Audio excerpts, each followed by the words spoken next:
This is Leadership in Action, and I'm Mark Stiles, your host.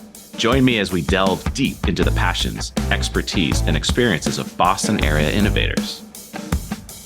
Sponsored by the Boston chapter of Entrepreneurs Organization, this is Leadership in Action.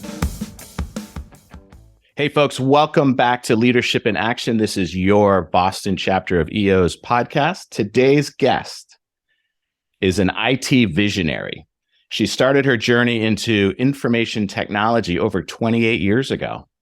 Providing both consulting and training, she has 200 video-based courses available for purchase worldwide. In 1999, she started her own company with the goal to combine great IT support with user functionality. She's been a NEO member for under 1 year.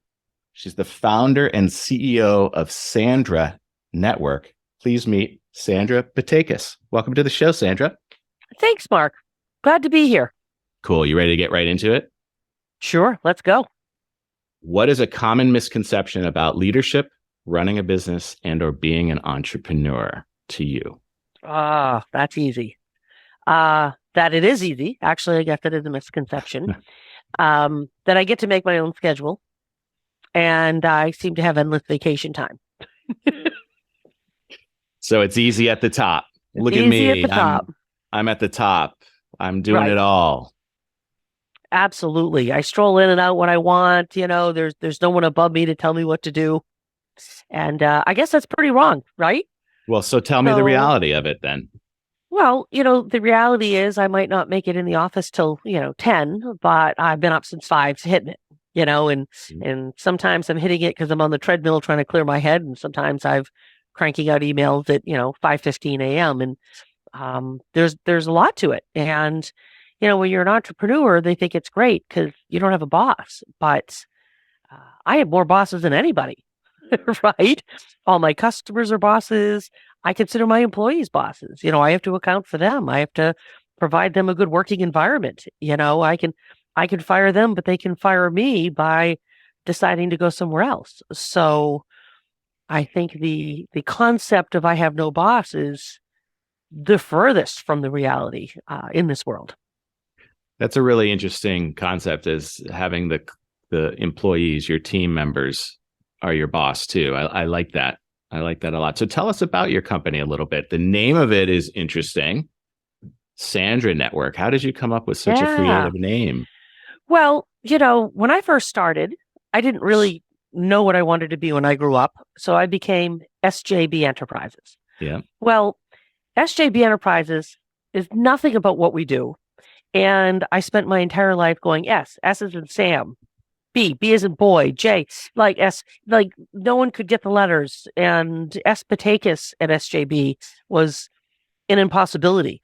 So I decided to rename my company literally over my email address because it just wasn't flowing. It just didn't position us. And after a lot of soul searching, one day I looked down and realized that we do security and administration and networking and data and remote assistance. And as an acronym, that spells Sandra. So Sandra is what we do. It happens to also be my name, but it's what we do. I love it. I love it. I love that. So tell us. And for the record, my email address, Sandra@SandraNetwork.com. I never have to spell it anymore. I don't have to sound out letters. People remember it. It worked. And there's real meaning behind it, which is really, really cool. Tell us about Sandra Network. Like, what do you all do at the Sandra Network? Well, we fix things. How's that? So I like it. I try to be a very white glove IT support. There's a lot of IT companies out there. There's a place for all of us. You get the little guys that do the home computers. You get the big guys that do the Fortune 500. 5,000 node, there's really a lot of play space. But what I consider white glove IT support is a lot of security, a lot of hand holding. We do virtually everything for our clients, from the hardware and software to networking, all the things, right? But because of the client base, we also, really have to look at the whole thing, because our companies can be anywhere from 10 to, let's say, 200. And that means they don't have a full-time IT person. Like, we are the only people that understand. So it's really our responsibility to not just reset passwords, but to really give them a foundational IT support experience. So they know that they just can log in and it can work, and they don't have to worry about, what am I forgetting? And that's really what we're all about. I mean, granted, we do the standard desktop support, right? And that's what the users see. They have a problem, they call us. They need a password reset, they call us. But behind the scenes, we're doing a whole lot more. So you're an outsourced department for that company, basically. Exactly. So you're giving them guidance. What are we looking at over the next 24 months? We're right here at the beginning of 2023. What should companies of that size be thinking about? Security. Yeah. I mean, it's so bad out there. I always say running an IT company, my little analogy, right, is like having 2,000 children in New York City with money hanging out of their pockets, unsupervised. That's what it feels like to run an IT company. Things are getting hacked left and right. I am always at security conferences. The decisions I made for my company and my customers this year may not be the best idea next year, because technologies change and securities change and methods of attacks change. And it's, the next 24 months is really a complete lockdown. Big password vault company where it saves all your passwords and you just need your master password, and they're the best of the best. They just had 2 major security breaches, and that's leaving all of us to not change a password, but going in and changing 300 of them. So it's it's an interesting world to be in. And I think if anyone is looking at anything, people are wondering what computer they should buy. That's almost irrelevant. Most computers out there will handle most tasks. It's really, where's my data and is it secure? That's got to be everyone's focus. And how do you keep folks comfortable with that? Education and a good sense of humor. Yeah. There's only so much you can do. I mean, sadly, I can have discussions with my customers and say, you need to do this and it's going to cost you this. And they say, well, we don't want to spend this.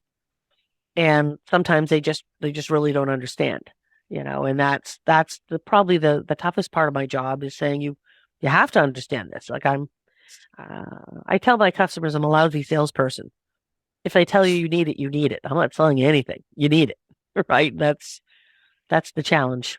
And, where does your liability lay when they simply don't take your advice? I mean, do you end up having to fire clients? I've fired many clients. Mm-hmm. Many clients. I would imagine, because that would keep me up at night if, you knew that there was potential for breach and they simply weren't taking on your advice. That's not a good partnership. You're not doing what you're being asked to do. And, the challenges, and I guess back to the things that people don't think of, it's such a liability focused world we live in, sadly, that, it used to be that I offer people something and they say no, and that was the end of it. Now I send them a quote and I make them say no. Like, I make them actually decline the quote because I need some documentation. God forbid they say, you never offered me that. And, you hate to think that's the world we live in, but it is. And it's a challenge. Yeah. Because what's going to happen if they get breached, right? They're going to look for every potential person to be responsible as possible. Yeah. So the insurances are getting pretty intense too. We've seen a huge increase in the types of policies we're buying, but also in the restrictions that they're placing on us. Yeah. I'll have conversations with clients and I'll say, you need, let's say, 2-factor authentication, right? We've all been annoyed by that. It pings your cell phone, you put in a code or some form of equivalent. And I've had clients who are, don't want it. I'm like, you got to have it, because honestly, if you get breached and you don't have it and you should have had it, the insurance company is not going to pay you. Like I have cyber insurance doesn't cover it. They don't want to pay either. So they're looking for loopholes. And they're probably representing to the insurance company that they're utilizing two-factor authentication, right? Or multi-factor authentication. So they're going to breach their own contract right then and there. Right. Although, an interesting story, when I talk about keeping me up at night, and I guess I take things personally and I really absorb them, right? There was a potential customer. And, we went to many meetings and everything was positive and their IT company wasn't what they wanted it to be. And I did a security audit on them, which I do all the time. And it just scours the network. And I found that there was no two-factor anywhere and there was nothing encrypted. And, there were all these things. I think the report was like 97 pages long. Wow. Of all of the things wrong in their network.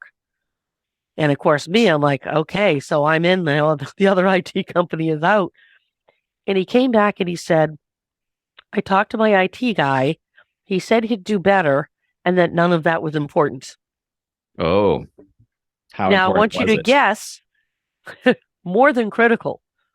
Now take one guess what industry this particular prospect was in. I don't know. Finance. Insurance. Oh. They sold cyber insurance. Really? They absolutely did. Cobbler's kid doesn't have shoes, right? Yep. So what I say, some people they just don't understand the importance of it. It's scary that they're like this person that sells cyber insurance doesn't understand that when they get compromised and from looking at their network, they will, that they're not going to be covered. Right. Wow. That's fascinating. Yeah. So as an entrepreneur, who do you share with? Who do you share your fears and reservations and future plans with?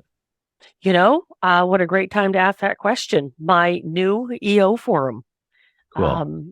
Thank God for them, right? Because I've never had a place to go. I try to talk to my husband. He's an intelligent man, but he doesn't see things the way I do. He doesn't run an IT company. He works for a big company and follows the rules, right? And you can't share with your employees. And, I have so many friends and I'm so fortunate to have a great support group, but they don't run companies. They're not entrepreneurs. So they can't, it's just not a good ground. So tell me how the forum's become valuable for you. The forum's been amazing. And, for me, one of my first forum experiences as you're just trying to figure it all out is I had one particular problem in the office I was trying to solve. And it was keeping me up at night. The anxiety was high. Like I couldn't figure out the resolution for this. And they said, well, next week we'll put you on board and we'll discuss it. And it was amazing because by my second forum meeting, just listening to all the areas, the answer became very clear to me and that's no longer an issue. So it really has become super valuable. And, I sometimes have imposter syndrome. Like, what am I going to give to them? And then at the end of a forum meetings, you're like, oh, okay, this is good. It's almost like it takes you a while to get out of the mentality that you're the only one in this head with those issues. And I love the fact that it's a shared experience, right? I'm not going to give you advice, Sandra, but I'm going to explain a situation that happened with me that's kind of similar to what you're going through. Yeah. But can we talk about the imposter syndrome a little bit more? Do you feel that? Do you feel that anywhere else beyond the forum? Like, do you experience like days where you're like, who do I think I am? Almost every day. Yeah. And I think that's human, right? I would like to say, geez, I'm a rock star and I know it. And, I guess I do know it. Like I work hard and I do well by people and whether it's personal or business, but I just think it's human for every single day to at least have a moment where you go, oh, I need to know more about this, or maybe I'm not as great as I thought I was, but I think that's healthy. I think it's humbling. I think anyone who thinks they're permanently on top is wrong. So you see it as kind of a positive, right? It keeps you hungry for knowledge. It keeps you working hard to find that perfection, as opposed Correct. to a negative that's going to cripple you and say, I can't go into this meeting with this client because I'm not worthy. I'm not worthy. I don't know enough about that. I should have learned more about their business. I should have. I don't.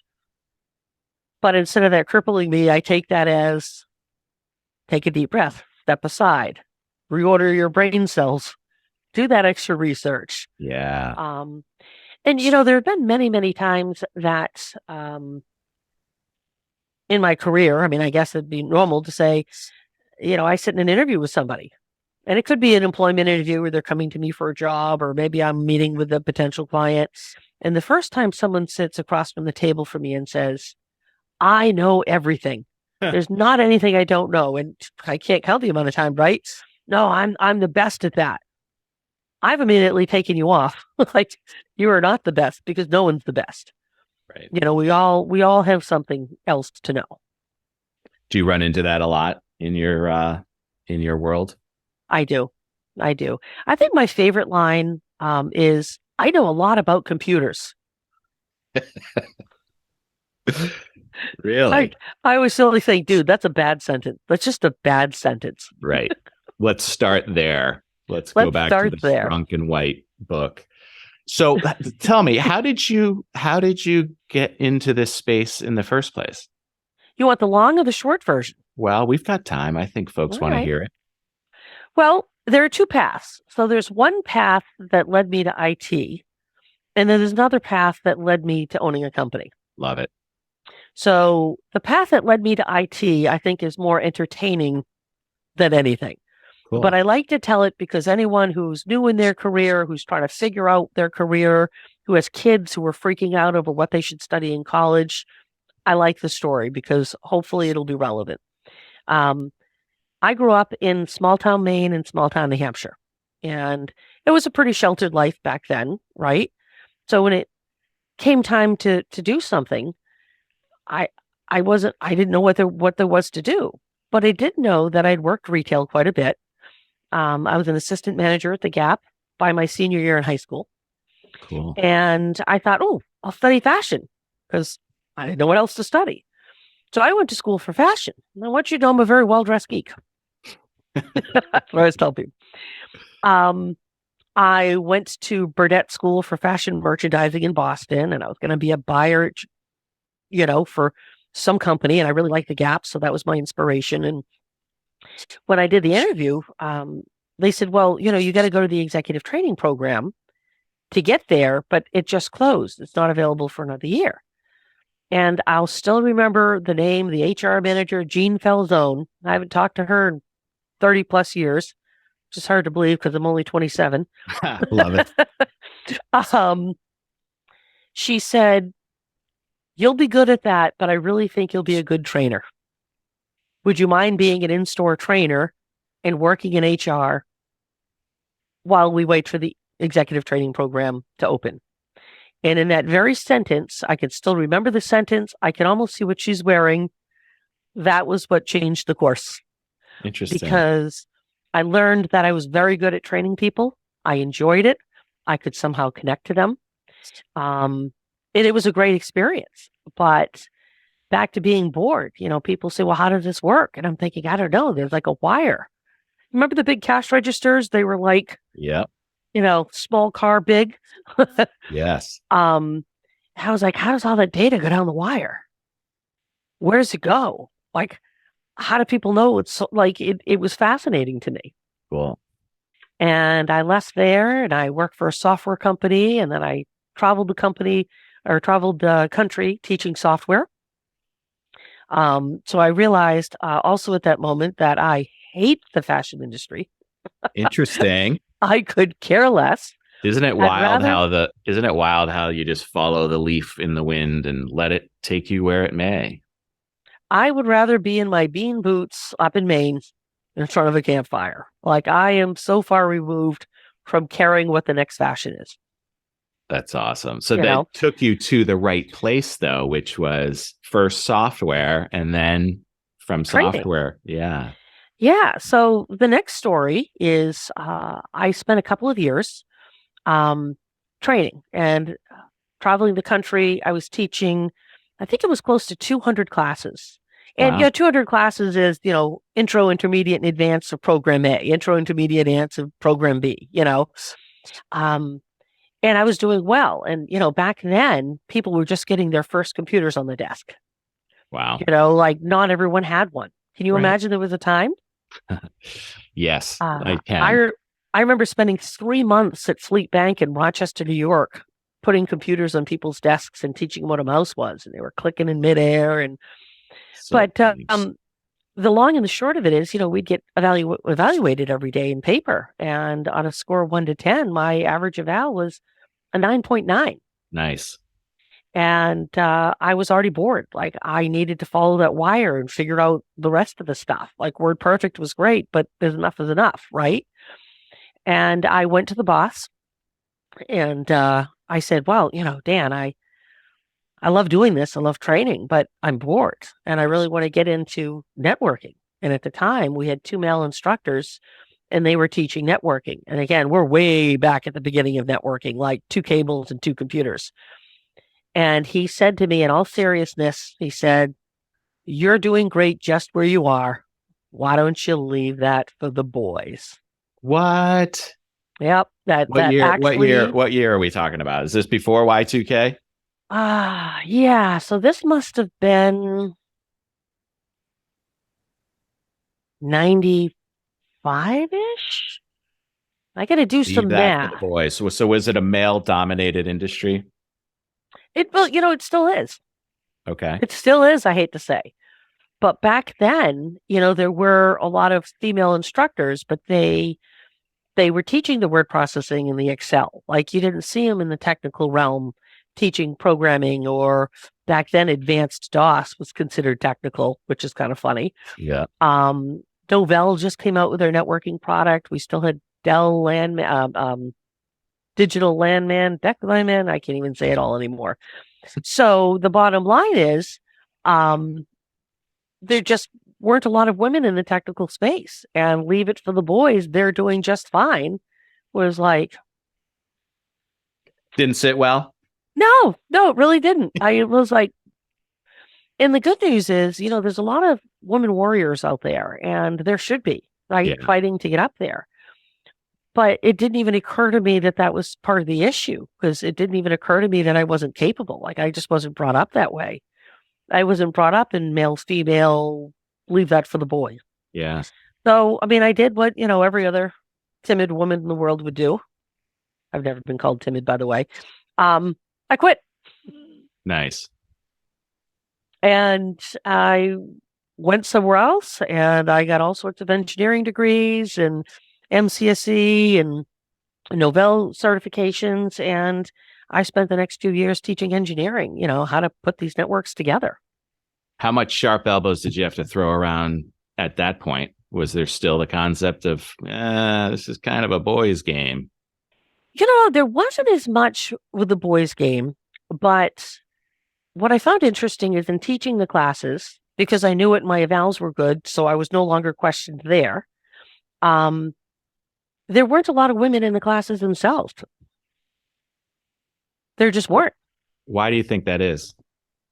I don't know. I really don't know. Um, they were just all men in the classes. I mean, it wasn't that they weren't invited or not allowed, or, there's a woman teaching the class, but they just weren't there. And you say the industry is still short on women leaders? Absolutely. I would love to see more women in networking and IT.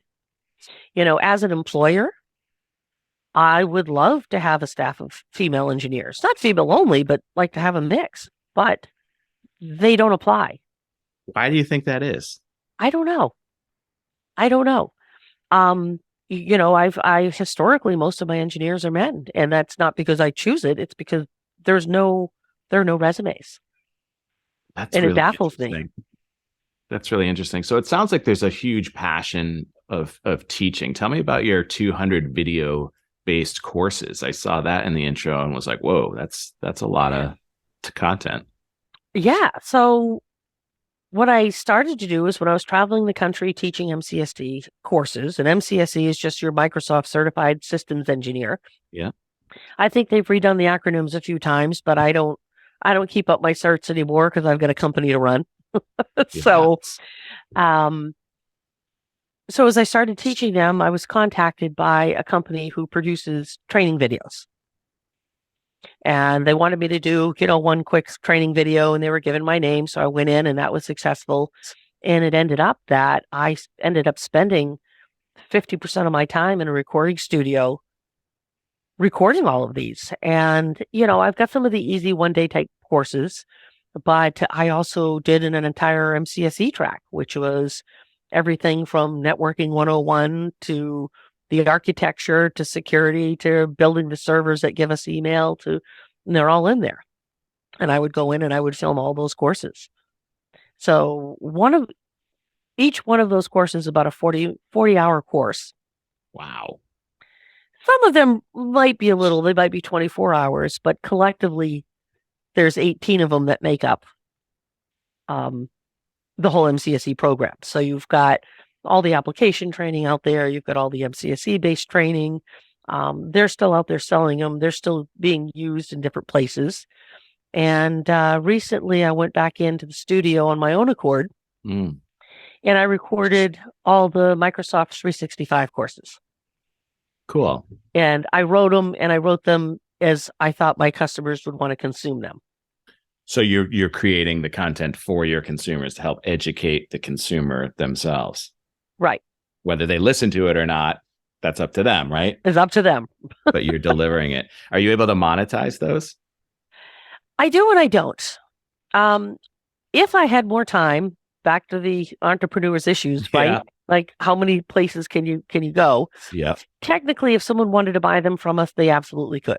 They're out there. You can buy them. What I do, just because I like to take care of my customers, is if we're managing your Office 365 tenants, right, and that's part of our responsibility to take care of that for you, I send the training to all of their employees so that they can take it, because for me to successfully support a company with IT, I think that we have to have some sort of education, Yeah. I don't sell you a tool and walk away. I want to make sure that, your employees have this, but they should know how to use it. Like it helps everybody. Right. Open the curtain up, right? Let's open Right. the knowledge for everybody, right? We tend to do that in my business too. Like educate the consumer so that the experience is better, right? Why hide things, right? I see that with some IT people is that they're magicians, right? So we're going to keep all of the secret recipes and we're going to throw some pixie dust at you and you're going to be in awe, right? I love the fact that you're sharing with the clients. I love that. It's more of an experiential selling and an experiential relationship than that vendor vendee, which I always say the V word is such an awful word. We like partnerships, not vendor vendee. Vendor vendee. No. I meet with all my customers on a regular basis. Some of them it's weekly, some of them it's quarterly. How are things going for you? How are things going for us? I look at all the help desk tickets. Geez, it looks like everyone's calling about this. Why don't we have a conversation about helping your users understand this? I'm bringing on a new customer. We're in the middle of onboarding them right now, and they've been paying for 365 for years, but the company that sold it to them just sold it to them, set up their email and walked away. It's and they have 2 servers co-located, which means they're basically renting the servers for a lot of money every month. And I looked at the servers and I looked at the 365 and I said, you don't even need these servers. You just need to know the tools that you're paying for. Just put this here. You must see that a lot when you're see it all the time. Taking over new relationships. How do you find those new relationships? How do they find you? I do a ton of marketing, which I can say is highly unsuccessful. Do you track it? I do track it. But really it's a lot of networking. A lot of my business comes in from relationships. I'd love to say that my marketing team is killing it and it's bringing in all these great leads. I am the marketing team. Mm. The challenge of being an entrepreneur, I'm also the janitor. So today I put away snacks in the snack room. So, the glory is endless. I love it. So tell me, Sandra, when you're not working and helping clients, what do you do for fun? I guess my two favorites. I'm a huge gardener, for one, Cool. huge. So in the summer, I've got this big raised bed garden. I'm building a new greenhouse. But in the winter, much to my husband's dismay, I just bought this giant hydroponic gardening system. Cool. And it's on a light schedule that lights up the whole house like a spaceship. And until the plants grow, it just looks like a bunch of PVC tubes. So he's relatively unimpressed at the decor. But that's my first passion. And the other thing is really anything Maine. I'm here in the Boston area, and I can dress up and go to work like the rest of them, but I'm a secret redneck, and I love it. And I'm in Maine in my bean boots and my flannel, and I love to cook. So I'll bring the best of all the foods and the best bourbon and the best wine, and I sit in the woods in the middle of nowhere and enjoy it. Secret redneck. I love it. I love that. So the country music, little whiskey. What else we got? All the way through Guitar. It's all there. It's all there. It. I have a couple 4-wheelers. One of them is affectionately called the Mommobile. So the Mommobile. I love it. So I'm in there with the dog. I have a 80-pound Siberian Husky, and he goes everywhere with me. So I'm here to say that my 4-wheeler can hold a couple women, 2 bottles of wine, and a Husky. Oh, that is so much fun. That is so much fun. Sandra, I appreciate you sharing your stories with us. It's enlightening. Let me ask you this though. Where's the future of IT? Are we seeing blockchain anywhere in the security piece? Absolutely. And, I would like to say it's going to be blockchain, it's going to be this, it's going to be that. But I think that security changes almost every single day. Mm-hmm. The unbelievable, perfect security answer yesterday isn't working today, right? So it's hard to be that specific. And anyone who is completely specific, it's kind of like telling me you know everything. Yeah. I don't think that's the case. I spend my career studying security, studying the patches, studying the software tools, studying. I've got peer groups outside of EO that's all MSPs. We all do the exact same thing, and we meet in a boardroom once a month, and we talk about stuff. And it's like, wow, this is the greatest tool. We've got to do this, and then, wow, okay, so that was compromised. Let's think about it again. So security layers. It's not blockchain. It's layers upon layers upon layers of making sure everything is set.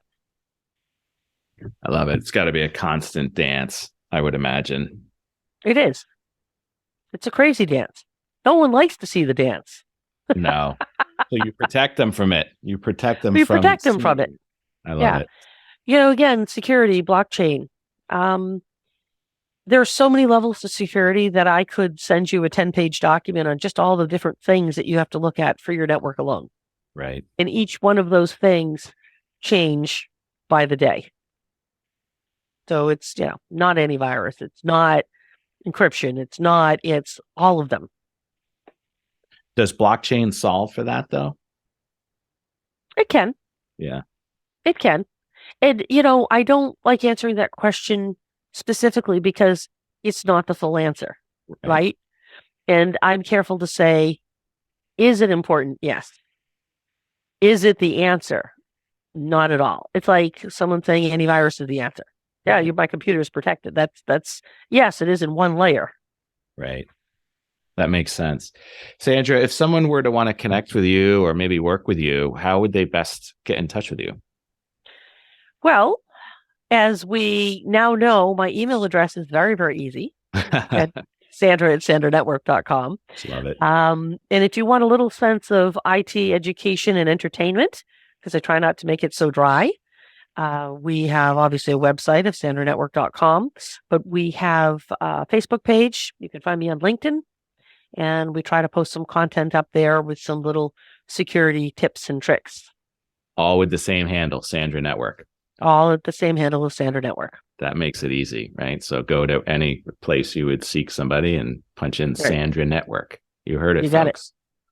Well, Sandra, thank you for sharing, and thank you for being willing to come on the show and tell your story, because it's an important one. And I want to applaud you and let you know how gracious we are and how much we appreciate you doing that. Well, I appreciate talking to you. It's been fun. Folks, thank you.